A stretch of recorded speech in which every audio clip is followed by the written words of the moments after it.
Hello there, and welcome to 3Spoonies. We're your hosts, Karen, Jo, and Claire. This is episode number 38, and we're discussing dyslexia in business. Join us as we dive in.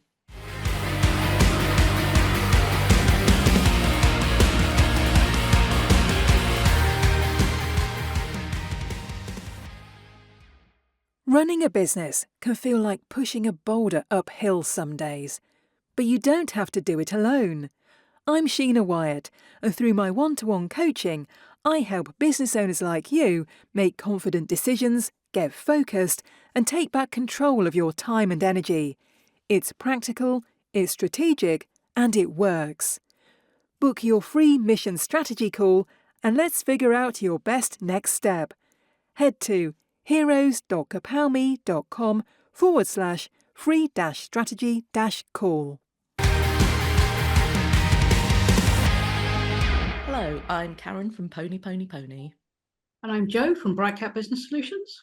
And I'm Claire from Sparkle's Gift Boutique.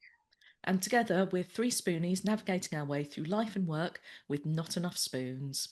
So this week we are going to be talking about dyslexia in business, and we are joined by our guest expert, the lovely Jacqui Kibby. Jacqui, tell us a bit about you and what you do. Hi there. I started Scorpius Books, which is a book publisher in the UK. We started mid-pandemic 2020, and with our first title, we became the UK's first publisher of dyslexic-friendly fiction for adults. Marvellousness. Very excited to find out more about that. So I'm just going to pass over to Jo, who'll have some insightful and interesting questions for you. Whoosh! Whoosh! So thank you for joining us, Jacqui. Before we go into the nitty-gritty, could you give us an overview for those who don't know what dyslexia is? Yeah, so dyslexia is it's quite a broad term. It covers a range of different symptoms that different people can suffer with. I think when you say dyslexia to someone, they instantly think, oh, someone can't read or looks at words in a funny way. But it's basically just a way that the brain processes information differently to someone that doesn't have dyslexia. So it doesn't necessarily mean, despite the sort of the preconception of what it is by most people, it doesn't mean that someone can't read or that they can't see things properly. It just means that their brain processes what they see in a completely different way. As I said, there's that misconception that people with dyslexia don't read or can't read, or have got some sort of learning disability, which I don't think it is. It is more just a processing difference. I know people with dyslexia that have got degrees and all sorts of things, so it doesn't, stop someone from doing anything. But it's just, the people I know who have dyslexia, and I know several, all have it in completely different ways. Some of them may look at a page of writing and see the words sort of moving, the letters sort of almost like buzzing on a page, whereas someone else I know that has dyslexia doesn't see it that way, but they just struggle to sort of, when they're reading something, to see the difference between the letters almost. So it's how each different person, can see that same information but process it in a completely different way. Unfortunately, I think when we go back, even now, but when you go back several years, when that support system and understanding of it wasn't there, you have a lot of adults, I think now, that, were sort of tainted with the brush of either they were just, stupid or didn't know how to learn properly, or, countless kind of things like that, which, obviously we know now not to be the case, and it's not fair. But that's partly why we came about doing these books for dyslexic adults, because it just felt that it was an entire sort of demographic, if you will, that had almost been forgotten about and ignored for quite a long time. Yeah, I get that. I mean, my thing when I was a kid was, you can't read. It's like, I could read fine-ish. I just couldn't read out loud. My brain just wouldn't process it fast enough. Yeah. But, I enjoyed reading, so I didn't care. Okay, so when you're making a book for someone who is dyslexic, what do you have to take into consideration?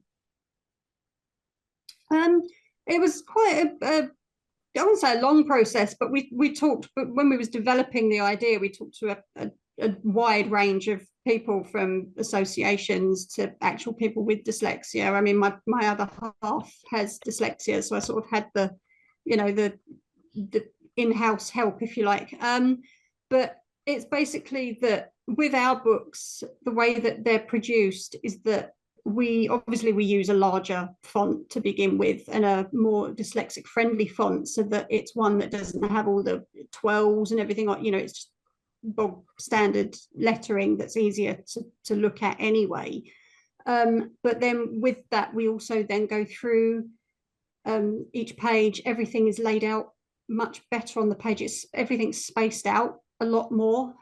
So each word, all the letters are more spaced out within that one word, so that everything has more room on the page to be looked at and viewed. It's sometimes difficult to describe it, but obviously, I mean, we have examples on our website and things of like the difference between a regular page of one of our regular books and a page of the same book, but in dyslexic friendly format. And you can see the difference of how everything is just more spaced out. Every letter of every word has more space.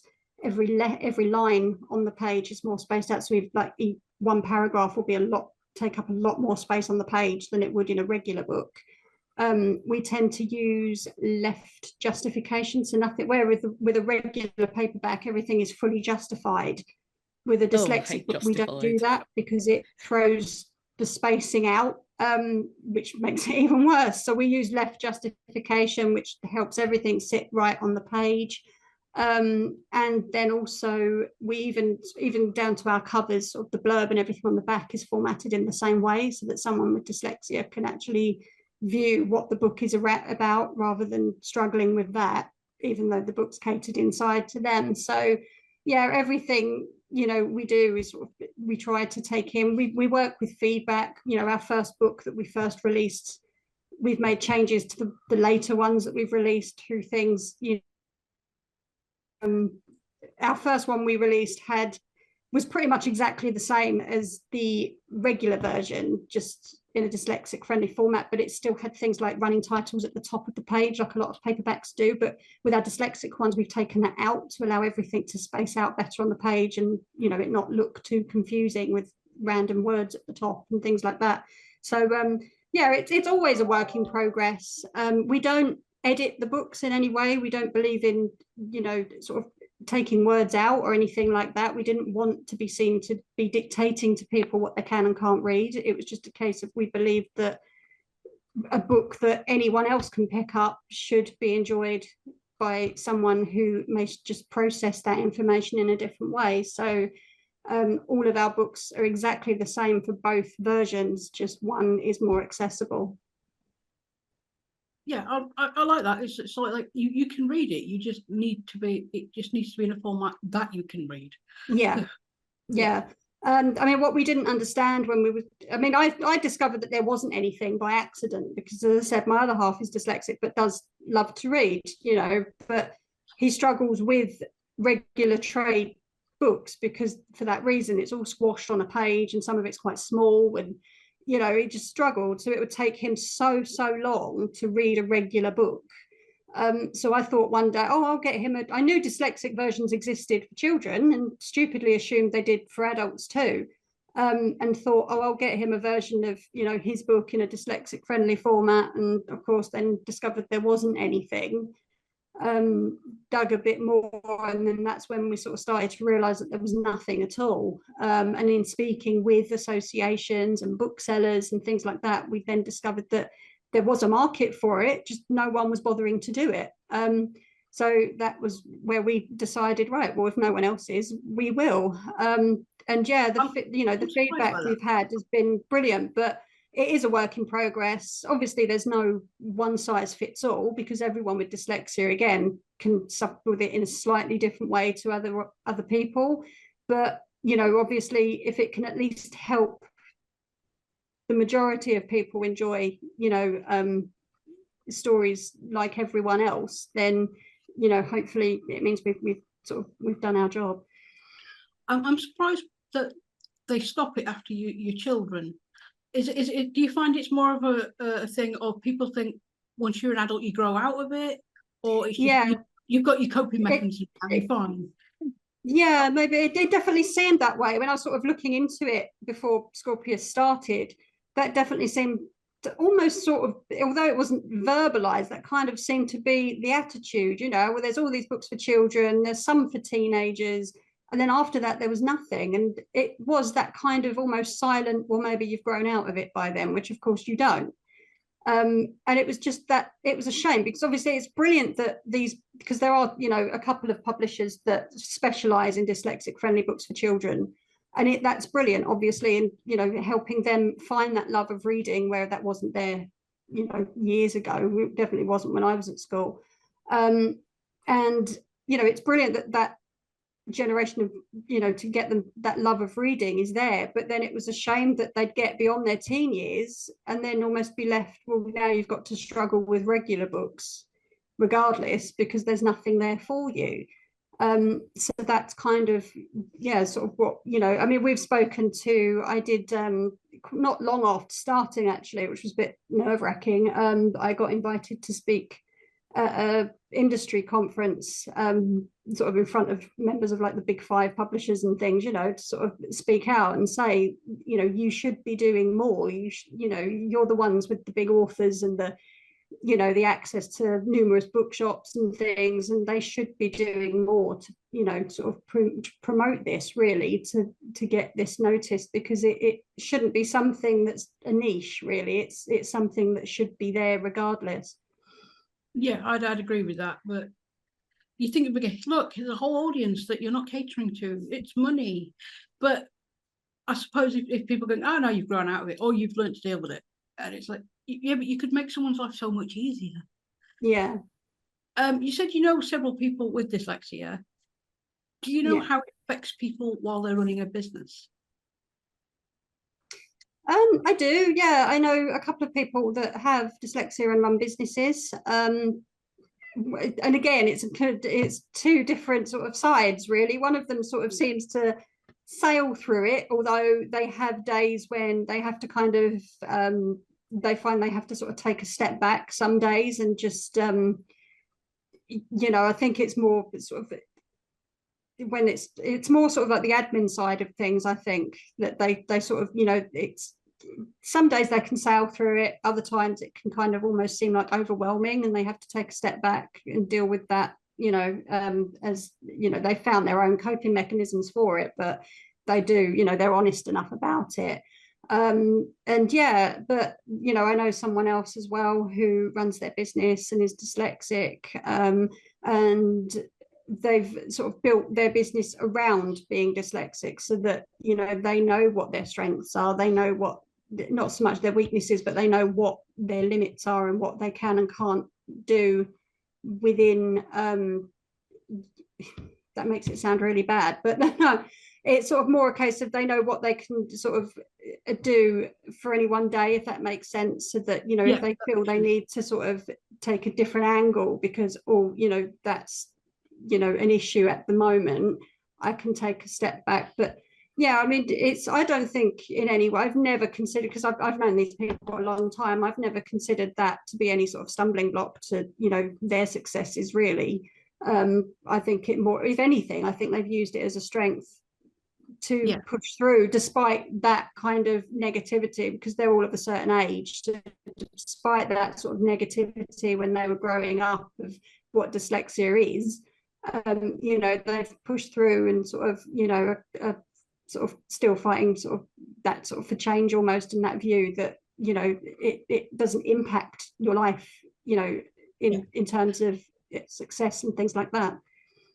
Yeah, like with any sort of disability or learning issues or anything like that, we all find ways to work around it. Or we go, this is an issue, this is how I solve it, and you just might have to take a slightly more wiggly path. I was thinking it's kind of how we all work with our businesses. It's kind of, we just do what we can when we can, and there's a lot of moving pieces. Yeah, and also when it's your own business, you have the options to not do the bits that you're not so great at. You know, you can Yeah. outsource it or say we don't do that, which is Yeah. something you may not be able to do in a 9 to 5 job, No, unfortunately. exactly. Phone calls. We don't do phone calls.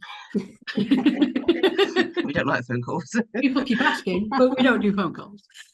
I'm going to pass back to Karen for a moment, and then I'm going to ask the ladies if they've got any questions. Should we have some spoonfuls of loveliness? I do, yes. So it's time for some spoons full of loveliness. Lots of great things from our sponsors.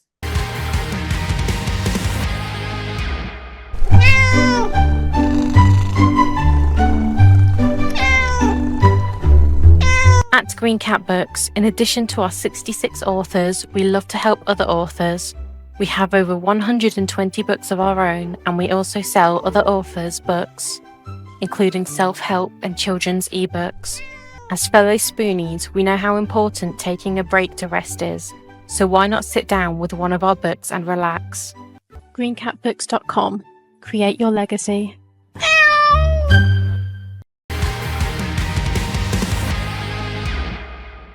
At Whatmore & Co Accounting, we provide accessible first accounting, helping without jargon or judgment. We proudly support SME businesses with a particular focus on those led by neurodivergent, disabled or otherwise marginalised individuals. Our clients trust us to deliver clarity, consistency and compassion in every service, from end-of-year accounts to tax planning and bookkeeping. As one client shared, Lawrence made it painless. They get it. No need to explain. Schedule your free consultation today on our website. Visit whatmoreandco.com today. Whatmore & Co. Accounting that understands your business and your needs. So welcome back. We are discussing dyslexia in business today with the lovely Jacqui Kibby. Ladies, do you have any questions for Jacqui that have popped up while we've been chatting? Yeah, if we're trying to produce something like a poster or a flyer, what sort of things are what sort of things are important to bear in mind to make it so as many people as possible can read it easily? I would suggest a kind of a similar approach to how we approach our paperbacks, really. With posters, I think it's more a case of sort of less is more, so sort of not too much information on that one bit of paper, trying to cram everything in on one piece of paper.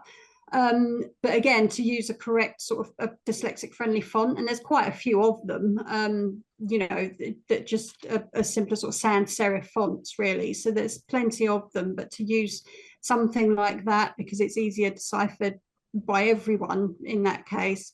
And again, sort of utilize spacing with the lettering and any information that's on it. With posters, especially because they tend to be quite colourful, you potentially have to be more mindful of, I think, the colours being used, because obviously the contrast between the writing and the colour and the background can impact how someone views it. Yeah, and I think that goes for anyone, obviously, even, you know, someone who's not dyslexic could look at a certain colour of writing on a certain colour background and not be able to read it properly. I mean, our books, when we produce them, there's something I forgot to say, was that they're printed on cream paper, or what's classed in the industry as cream paper, so that there's not that sort of contrast, sort of bright contrast between the black ink and the paper, which again makes it a little bit softer and therefore a bit easier to read when someone has dyslexia. So with posters, I think it's very much a similar thing, maybe, you know, to potentially concentrate on certain colour, you know, between the wording and the background, and yeah, just overall sort of spacing, so everything's laid out better. With that, yeah, definitely in posters, we're keeping that colour in mind. Yeah, I've seen things with like pink text on a red background, and it's Yeah. like, I don't know who that was aimed at, but it's not me. That just makes my eyes hurt thinking about it. Yeah. What about you, Claire? No, I did have one earlier, but you've already asked it, so it's and my brain is not with it enough to kind of function enough to do more. So long as we're asking all the questions, it's fine. So, as you say, you don't take out words. You believe that anybody can read everything, so long as it's presented in a way that's readable, as it were. Yeah, I mean, it wasn't a case of, I mean, we ummed and ahed. There was, before we did our first one, there were discussions on whether we should sort of specially edit them and things like that. I mean, I think our earlier ones we did, you know, we'd go through them, we'd sort of change longer words for shorter ones and things like that. But on speaking with numerous, again, as I said, we're always adapting them and changing the you know, the process we use. But one sort of, a few comments we had that sort of struck home was that someone with dyslexia doesn't necessarily want something dumbed down, if you like. You know, it's, and which I completely agree with. You know, it's not a case of, and again, we shouldn't really be, or I didn't want to feel like I was dictating to someone what they should and shouldn't read. By swapping those words out, was I technically saying to someone with dyslexia, well, you're not able to read this, which of course isn't the case. So yeah, we ended up stopping doing that and just kept exactly the same manuscript, just in 2 different formats, such the regular trade port format and then the dyslexic friendly version. And from that, I mean, we didn't have bad feedback either way, but I think that comment from those people sort of, with, you know, that it kind of hit home, because it was a case of, we didn't want to be seen to be, you know, we definitely didn't want to insult anybody, but you know, with that, we were trying to make things accessible. And so by doing that, it was a case of, well, we need to then really keep things the way they are, just to make them, you know, more accessible for everybody. Yeah, I'd imagine it's sort of pervasive ableist thinking from society, that it's like, oh, people can't read this. Yeah, especially with now everybody's got smartphones. Because I used to read a lot. Like, I'd spend a day with my head in a book as a teenager. Can't do it these days. I'd fall asleep. I thought I fell asleep then. So you wake up with a book falling on your face. If there's a word that was like really important to a sentence and that I didn't quite understand what it meant, I'd look it up. And now everybody's got, you know, the internet at their fingertips. So I guess that's what people would do. And, you know, sometimes that context is really important. And it's not always easy to just like go for a shorter word. So never play Scrabble with me. I apparently ruin a board because they're 3 and 4 letter words, because I can't spell. And if there's a bunch of letters, I can't see words. My mother hates it. She loves Scrabble. You make up the words as you go then, yeah? No, I usually proper words. They're just really short. My mother is she loves Scrabble, and, you know, she's very wordy. I ruin a board, apparently. She won't play with me. She's great, because that's not my game. I think there's also assumptions sometimes around things. Like, if there's a large print book, it certainly used to be, it would be something aimed at elderly people, or it used to be there weren't any books. If someone wanted to learn to read as a teenager or an adult, it was all, you know, Biff, Chip and Kipper or whatever. And, you know, when they brought out the reluctant reader books, it's like, well, why do you need those? And it's like, well, teenagers don't want to read about a boy with a blue ball. You know, they want to read something that's relevant to them.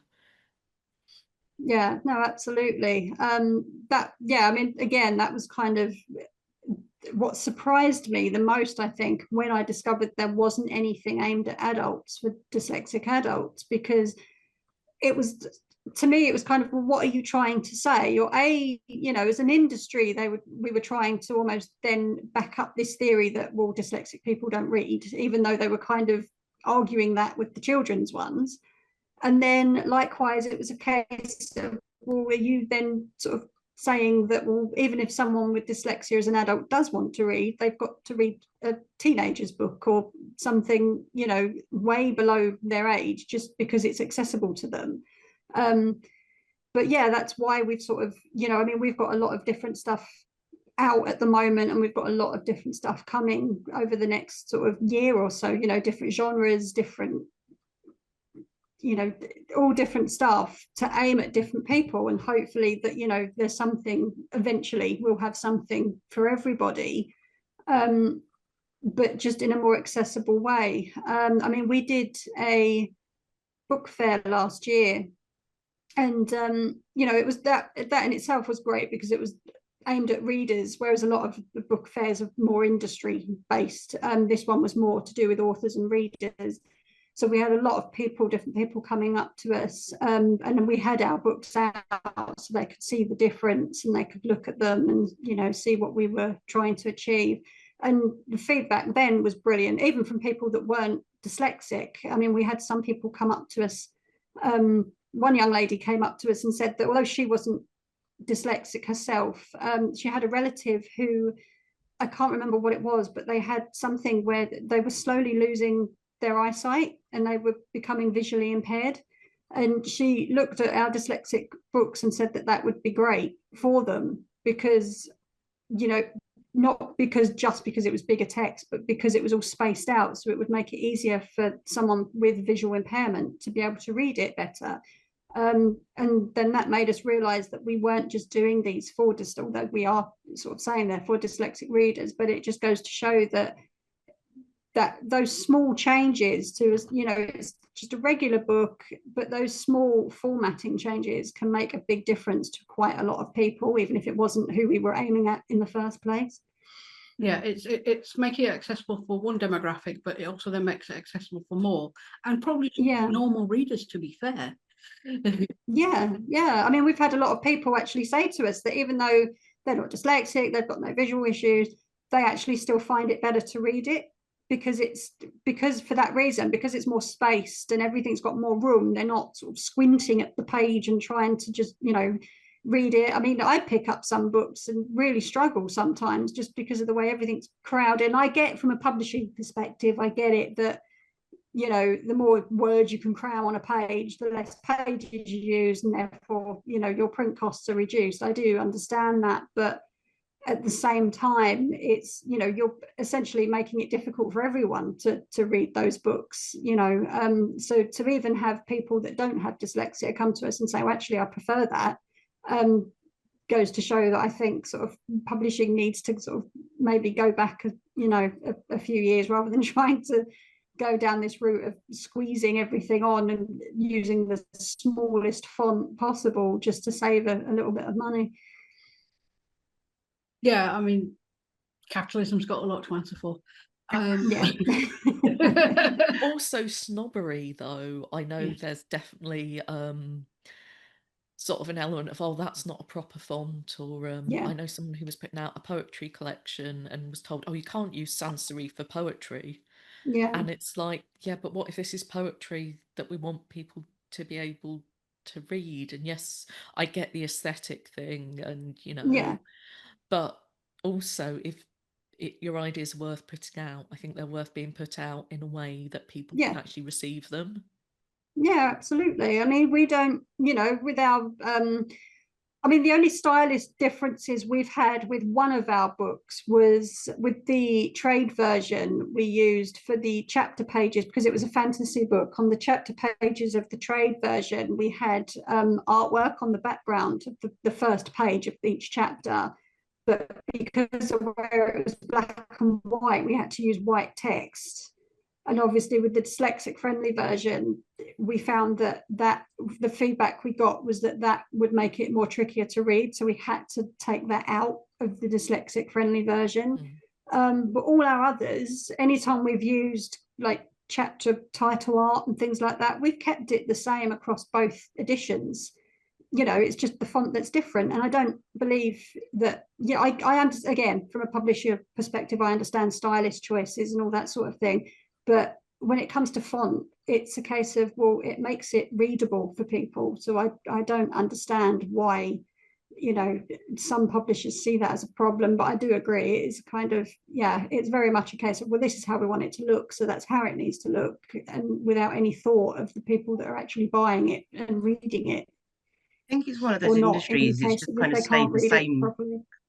it's just kind of stayed the same for so many years, hasn't it? There's not a lot of change within It the has, print industry, so yeah. it's I quite mean, a big thing to try and make them see different. yeah. I mean, that was kind of sort of our sort of tagline for our for Scorpius was that, breaking the rules of publishing, because I think there are a lot of rules in it that do need breaking. They've been there for so long, and it is very much in the industry a case of, well, we do this way because it's how it's always been done. And I mean, I hate that phrase anyway. It's like, well, just because it's something's always been done that way doesn't mean it should be. And yeah, I just think it is very much, especially the big guys, very much stuck in their ways of this is, which I can appreciate. It's made them the millions, that they earn, but it's, essentially become very bubbled in the sense, well, just this is what we do, and everyone on the outside can't get in, sort of thing. So yeah, I do definitely think that, I think that in some cases, I think attitudes are changing slightly, but it needs the whole industry, which doesn't just include the publishers, it includes the retailers, it includes everything as a whole. I think a lot of attitudes do need to change, and a lot of processes need to change as well. And also, I suppose people don't always know there's a better way if you've only seen one thing, and that is in your mind what the book is. Yeah, I mean, I think that's our biggest quest now, is getting the books that we produce more, although the books themselves are more accessible now, we need the books to be more accessible, if that makes sense. And we're trying hard to work with more retailers to get them to, even if they had just a small section in their bookshop for dyslexic friendly books. I mean, we've been working with some retailers who have been brilliant. They've taken them on, and even their feedback that they've received, when they get people come into their shop and realize that they've got these books here, they've told me that the feedback they've had has been brilliant, and people have gone, oh wow, and of course they then tell more people they know. Everyone knows someone who's dyslexic, and yeah, so, but it goes to show that I personally believe that every bookshop in the country, and I know it's not easy to say that to businesses and things, but I do believe every bookshop in the country should have a dyslexic friendly section, even if it's a tiny one, to cover all ages, children to adults, because then I think it shows that it's not just, it's all well and good us publishing these books, but if we can't get them to the readers who need them, it's kind of a pointless exercise. But yeah, we are getting more and more retailers on board, as they tend to take note that, well, these are available and people want them. Yeah, so you just need them to take that initial leap of faith, and so they can see that people want them. I mean, as I said, I can understand it from a bookseller's perspective,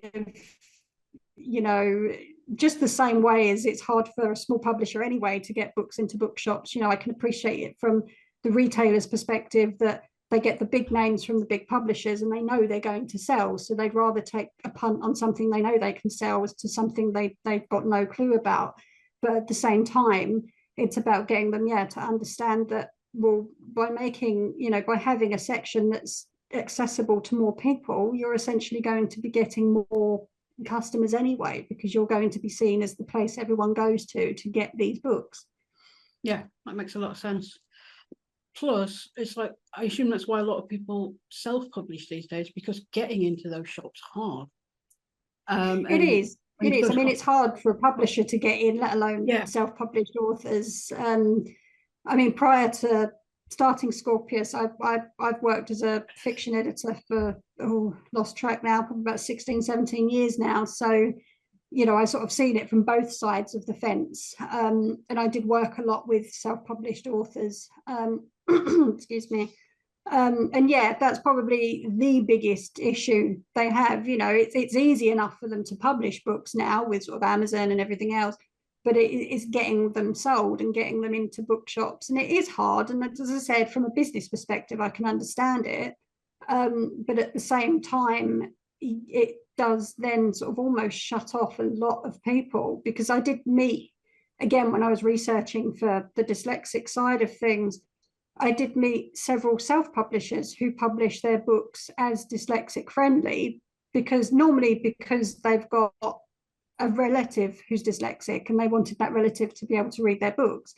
But again, it was a case of those were the only ones I found. There was no one in the trade that was doing it. And again, because they were self-published, their ability to get those books into any form of real retail was just non-existent.